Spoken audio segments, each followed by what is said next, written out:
विजयनगर साम्राज्य के भव्य दरबार में उस दिन एक गंभीर चर्चा चल रही थी। मंत्रीगण और दरबारी किसी महत्वपूर्ण विषय पर विचार विमर्श कर रहे थे और वातावरण में एक अलग ही गंभीरता थी। तभी अचानक एक दरबार ने दरबार में प्रवेश किया और हाथ जोड़कर सूचना दी, महाराज, एक व्यापारी आपसे मिलने की अनुमति चाहता है। वह व्यापारी कहता है कि उसके पास दुनिया की सबसे अनोखी और जादुई वस्तु है, जिसे वह केवल महाराज को ही दिखाना चाहता है। राजा कृष्णदेव राय ने यह सुनते ही उत्सुकता से सिर हिलाया और तुरंत व्यापारी को दरबार में बुलाने का आदेश दिया। कुछ ही क्षणों में व्यापारी रंग बिरंगे कपड़ों में सजे धजे, हाथ में मखमल का डिब्बा लिए दरबार में प्रवेश करता है। उसकी चाल में आत्मविश्वास और चेहरे पर रहस्यमयी मुस्कान थी। व्यापारी ने झुककर अभिवादन किया और बोला, महाराज, मैं दूर देश से आपके लिए एक अनोखा तोहफा लाया हूँ। ये है एक जादुई चश्मा, जैसा आपने पहले कभी नहीं देखा होगा। राजा ने जिज्ञासा से पूछा, इस चश्मे में ऐसा क्या खास है जो इसे बाकी चीजों से अलग बनाता है? व्यापारी ने मुस्कुराते हुए समझाया, महाराज, यह चश्मा पहनने वाले को हर इंसान के मन की असली बात और उनके सच्चे इरादे साफ साफ दिखा देता है। इस चश्मे की मदद से आप किसी के भी मन की गहराई में छुपे विचार और भावनाएं जान सकते हैं। व्यापारी की यह बात सुनकर दरबार में हलचल मच गई। सभी दरबारी एक दूसरे की ओर देखने लगे, जैसे सोच रहे हों कि अब क्या होगा। राजा कृष्णदेव राय ने चश्मा देखने की प्रबल इच्छा जताई और आगे बढ़कर उसे देखने के लिए हाथ बढ़ाया। व्यापारी ने मुस्कुराते हुए वह जादुई चश्मा राजा को सौंप दिया और दरबार में सभी की निगाहें अब राजा और उस चश्मे पर टिक गईं। राजा ने चश्मा पहना और दरबारियों की ओर देखा। मंत्री के माथे पर लालच, सेनापति के माथे पर अहंकार और खजांची के माथे पर धोखा लिखा दिखा।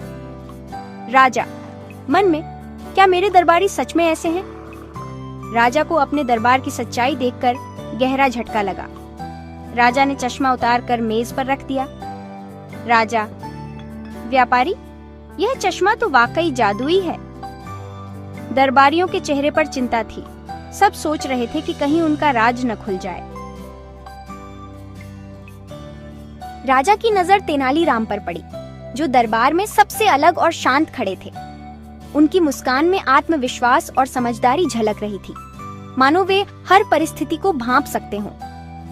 तेनालीराम की यह शांत मुस्कान राजा को और भी आकर्षित कर रही थी, जैसे वे किसी गहरे रहस्य को जानते हों। राजा ने तेनालीराम को बुलाया और बोले, तेनालीराम, आओ और यह जादुई चश्मा पहनकर देखो। तेनालीराम हंसते हुए, महाराज, क्षमा करें, मैं इस व्यापारी की चालाकी पर हंस रहा हूँ। तेनालीराम ने आगे कहा, किसी के मन को जानने के लिए जादुई चश्मे की जरूरत नहीं होती महाराज। लोगों के काम, उनके बोलचाल और व्यवहार ही उनके असली इरादे को उजागर कर देते हैं। राजा तेनालीराम की बातों को सुनकर सोच में पड़ गए। उन्हें एहसास हुआ कि सच्चाई देखने के लिए केवल बाहरी साधनों पर निर्भर रहना सही नहीं। राजा ने मुस्कुराते हुए कहा, तेनालीराम, तुमने बिल्कुल सही कहा। तेनालीराम ने बिना किसी जादुई चश्मे के ही सच्चाई को उजागर कर दिया, जबकि राजा को वही सच्चाई देखने के लिए जादू का सहारा लेना पड़ा। तेनालीराम की बुद्धिमानी ने एक बार फिर दरबार में सबको चौंका दिया। राजा को अपनी गलती का एहसास हुआ। उसे समझ में आ गया कि कभी-कभी हम बाहरी चीजों पर ज्यादा भरोसा कर लेते हैं, जबकि असली समझदारी अपने अनुभव और बुद्धि से काम लेने में है। राजा ने महसूस किया कि तेनालीराम की बातों में गहराई है। राजा, असली जादू हमारी समझदारी और परखने की शक्ति में है, न कि किसी चश्मे में। हमें हर बात को सोच समझकर परखना चाहिए, तभी हम सही निर्णय ले सकते हैं। व्यापारी चुपचाप दरबार से निकल गया। उसकी चालाकी पकड़ी जा चुकी थी। अब वह जान गया था कि झूठ और धोखे से कभी जीत नहीं मिलती। राजा, अब से हम किसी पर उसके काम और व्यवहार से ही विश्वास करेंगे।